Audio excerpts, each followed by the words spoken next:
Welcome to the deep dive. Today we're looking into some really challenging source material concerning the October 7th, 2023 attacks.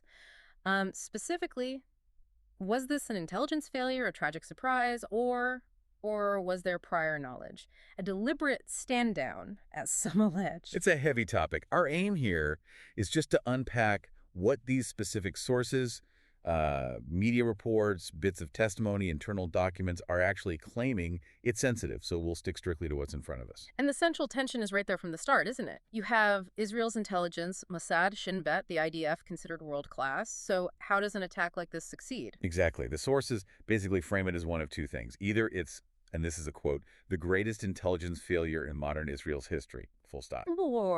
Or the documents suggest it points towards something more calculated, an inside conspiracy. They even draw parallels to the kind of questions raised after 9/11 in the U.S. So not just a failure to connect the dots, but maybe a decision not to connect them.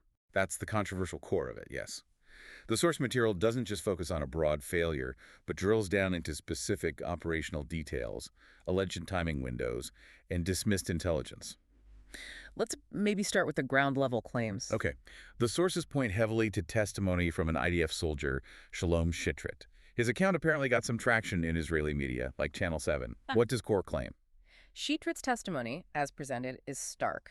He claims officials knew an attack was imminent and essentially allowed it to happen. Allowed it how? Does he give specifics? He does. He alleges his IDF unit received a direct, explicit order not to conduct their usual patrols along the Gaza border fence on the morning of October 7th. An order not to patrol. When? Yeah, specifically between 5:20 a.m. and 9 a.m. A very precise window. And that's unusual. I mean, patrols must be pretty standard procedure there. Highly unusual, according to the source material.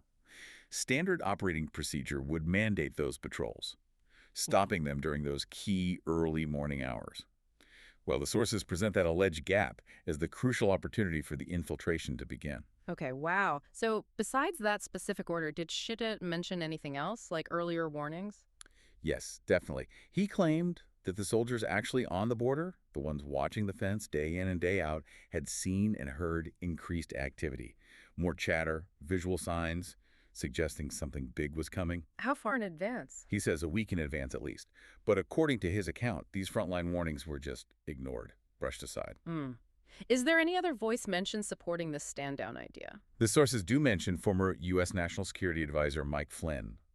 Apparently, he publicly stated his belief that Israel knew the attack was coming and that, yes, some soldiers were told to stand down. Okay, so that's the ground-level picture painted by the sources. A specific stand-down order, ignored warnings. Let's pivot to the intelligence documents themselves. The claim is Israel had Hamas's plans. That's a major piece of the argument, yes. The sources allege Israel obtained quite detailed blueprints of the Hamas attack plan well before October 7th. How long before? One key claim is about a comprehensive plan obtained roughly a year prior. But here's the kicker. According to these documents, What? it was dismissed, classified by intelligence leaders as merely aspirational. Aspiratonal, meaning like they thought Hamas was just dreaming. They couldn't actually do it. Pretty much. That seems to be the interpretation presented.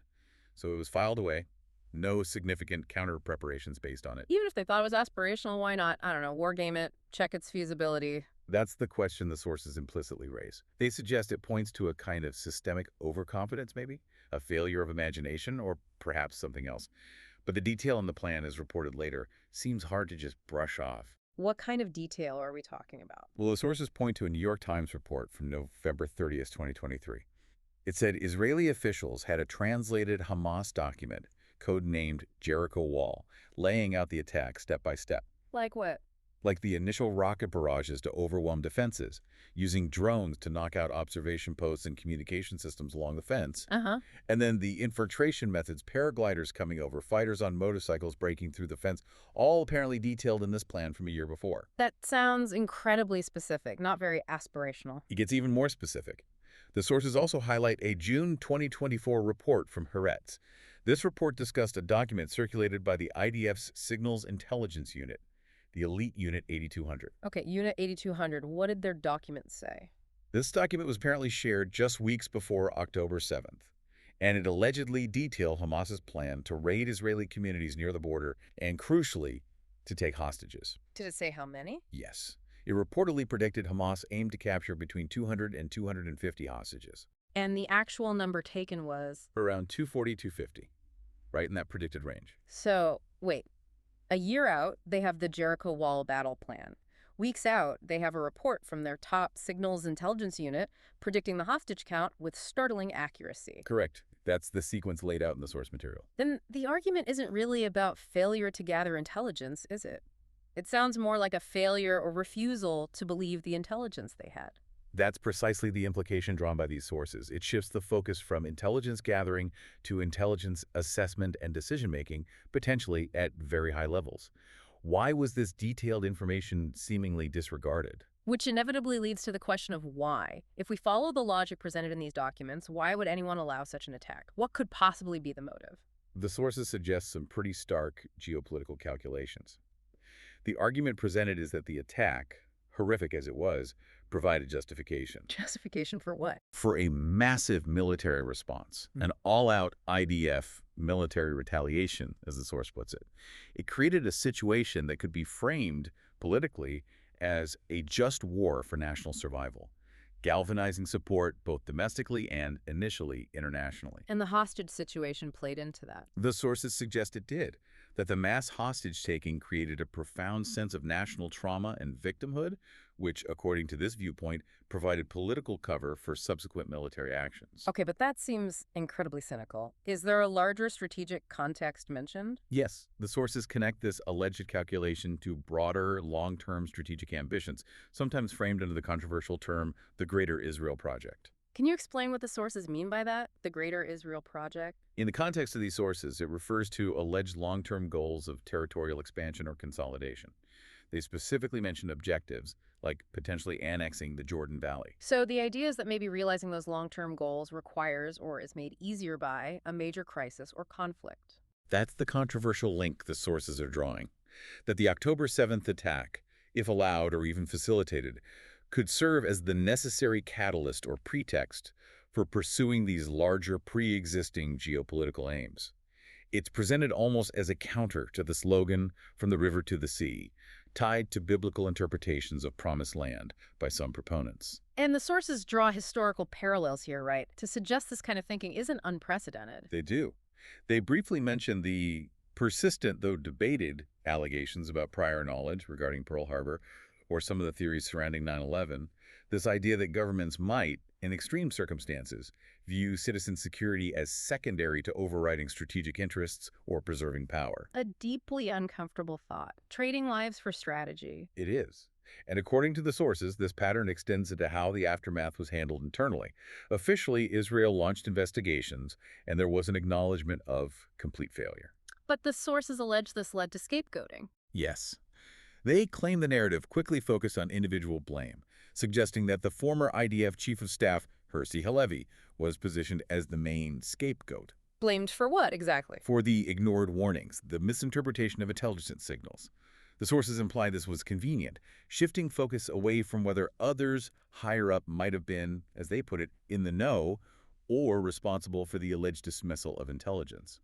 So deflect systemic issues onto an individual failure. That's the interpretation offered. And this leads us to the actual military response on October 7th itself, and one of the most disturbing elements raised in the source material, the potential invocation of the Hannibal Directive. Right, the Hannibal Directive. We should probably clarify that. What exactly is it alleged to be? It's described in the sources as a controversial and reportedly now rescinded IDF protocol. Its core principle is alleged to be preventing the capture of Israeli soldiers or even civilians at almost any cost. At any cost, meaning? Meaning, the sources suggest that the directive implies it might be preferable for an Israeli individual to be killed, even by friendly fire, rather to be taken hostage. The logic, however brutal, is that a dead soldier or civilian can't be used as leverage, whereas a hostage creates an enormous strategic problem and bargaining chip for the enemy. And the sources claim this thinking might have influenced the response on October 7th? They raise that possibility, yes, leading to the absolutely chilling suggestion that some hostages might have been killed by Israeli fire during the chaos of the attacks and the initial military response. Friendly fire on hostages, based on this directive. The source is connected to a grim phrase: a good hostage is a dead hostage. The alleged rationale being that eliminating the hostages removes Hamas's main bargaining tool, thereby allowing for unrestrained military operations without the complication of negotiations or prisoner exchanges. That's incredibly dark. Okay, so just to recap the main threads from the sources we've discussed, we have the soldiers' testimony about a specific stand-down order during a key window. Then the detailed intelligence blueprints, the battle plan, the accurate hostage predictions allegedly dismissed as aspirational months and weeks before.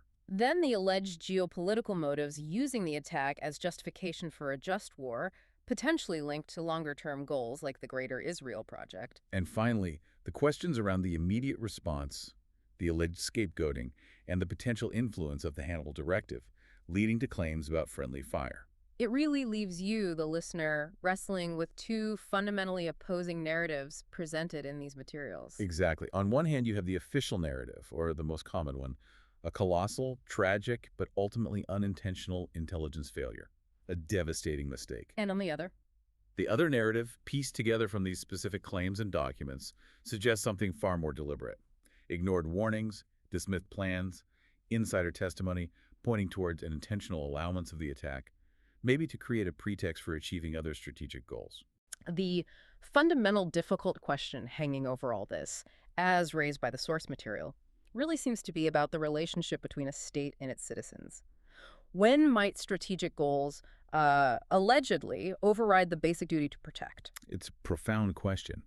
And maybe a final thought for you to wrestle with, building directly on that mention of the Greater Israel Project or similar large-scale ambitions. What is the true cost, the human cost, the moral cost, the long-term strategic cost, when these grand political or even theological visions are allowed, allegedly, to eclipse immediate real-world security needs? That gap between the rhetoric of national destiny and the alleged reality of operational decisions, that's perhaps the most challenging thing to contemplate here.